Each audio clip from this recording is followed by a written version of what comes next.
శ్రీకాకుళం జిల్లా అచ్చెన్నాయుడు కన్నా పెద్ద దద్దమ్మ ఎవరు ఉన్నారు అంటూ మాజీ స్పీకర్ తమ్మినేని సీతారాం ధ్వజమెత్తారు. శాసనమండలిలో బొత్స సత్యనారాయణను మంత్రి అచ్చెన్నాయుడు చేసిన దద్దమ్మ వ్యాఖ్యలను ఆయన తీవ్రంగా ఖండించారు. అసలు అచ్చెన్నాయుడు 2 సార్లు మంత్రి పనిచేసిన శ్రీకాకుళం ఉత్తరాంధ్రకు ఏం చేశారు అని తమ్మినేని సీతారాం ప్రశ్నాస్త్రాలు సంధించారు.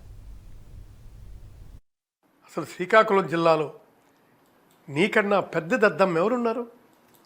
2 పర్యాయాలు మంత్రిగా పనిచేసిన నువ్వు శ్రీకాకుళం జిల్లాకి ఉత్తరాంధ్రకి చేసింది ఏమిటి? నీకన్నా ఉత్తరాంధ్రలో పెద్ద దద్దమ్మ ఎవ్వరూ లేరు. మంత్రిగా పనిచేసి అక్రమాస్తులు పోగు చేసుకోవటంలో నువ్వు అభివృద్ధి చెందావు తప్పితే జిల్లా అభివృద్ధి చెందలేదు. తెల్లారితే గ్రావెల్ నుండి గ్రానైట్ వరకు, పశువుల దాణా నుండి పశువులు ఇచ్చే మెడిసిన్ వరకు ప్రతి దానిలో అవినీతి చేసి సంపాదించిన బలుపుతో, అహంకారంతో నోటికొచ్చినట్లు మాట్లాడితే ప్రజలు హర్షించిన అచ్చెన్నాయుడు.